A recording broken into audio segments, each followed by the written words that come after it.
Le jeudi 10 février 1944, la Légion fut inspectée à Lacanau-Océan par le général Feldmarschall Rommel. Ce fut un grand moment d'effervescence et de préparation. La tension dans les rangs des officiers était palpable, et les jours qui précédèrent furent quelque peu chargés et rudes. Suite à cette inspection, nous vîmes arriver des dizaines d'ouvriers et de bétonnières. Nos canons, jusque-là positionnés sur des plateformes à l'air libre, furent déplacés à l'intérieur de blockhaus de tir en béton armé. Le maréchal Rommel, en tant qu'inspecteur des fortifications, avait estimé que nous étions vulnérables.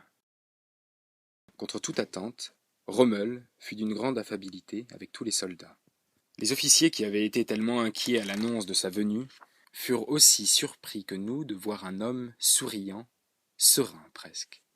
Comme si l'espace de sa venue, l'objectif de notre présence sur la côte aquitaine, la construction du mur et les bases défensives et offensives allemandes, n'était plus au cœur des préoccupations de chacun. Le 8 août 1944, la Freies Indian Legion, qui, au dire des officiers, comptait au moins 2300 hommes, fut placée sous le commandement de la Waffen-SS, comme toutes les légions de l'armée allemande. Freies Indian dut s'appeler alors Indische Freiwilligen Legion der Waffen-SS. Un nouveau commandant fut nommé à notre tête, le SS Oberführer Heinz Berling. Nous ne devions plus rester très longtemps sur le sol français. Il fallut rapidement entamer un repli vers l'Allemagne. Les préparatifs de départ se firent en hâte. L'agacement des officiers était palpable, et tandis que les premiers convois quittaient à l'Alexandre, mon cœur se serra. Je n'avais plus revu ma belle Louison, et je me doutais que je quitterais cette terre de vent et de sable sans pouvoir lui dire adieu. Difficile de décrire ce sentiment confus en moi. Je me disais que j'étais toujours en vie, qu'après ces milliers de kilomètres, je m'apprêtais à rentrer chez moi, dans les vallons verdoyants de mon Punjab natal. Et dans le même temps, j'étais triste de quitter cet océan, le bleu profond des yeux de ma belle Louise, cette dune de sable où mon regard s'était perdu pendant tant de jours. Il me fallait sortir de cette longue méditation forcée, et je sentais que cette séparation allait briser quelque chose en moi. Notre long périple commença en train, une agitation presque frénétique enfiévrait les rangs. Il faut dire que les maquisards redoublaient leurs interventions de sabotage. À chaque instant, le train risquait d'être attaqué et notre convoi stoppé. Nous n'avions jusque-là jamais été la cible des tirs.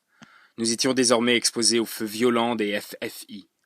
Notre bataillon fut temporairement cantonné en Charente, dans la région de Mansle, tandis que les bataillons 2 et 3 s'installèrent provisoirement à Angoulême et à Poitiers.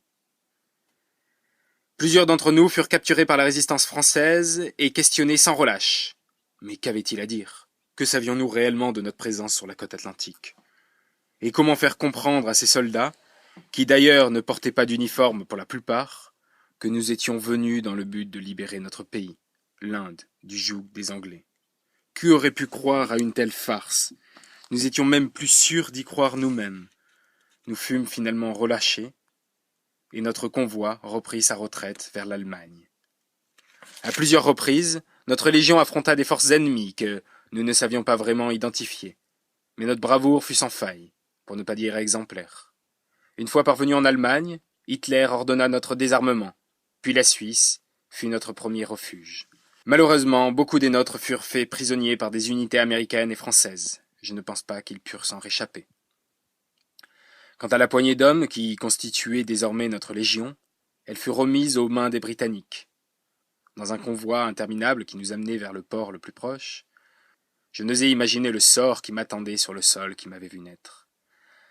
Après des semaines de voyage par voie maritime, je fus débarqué au Fort Rouge de Delhi, où je fus maintenu en détention pendant des semaines, privé de nourriture, à peine un bol d'eau saumâtre par jour.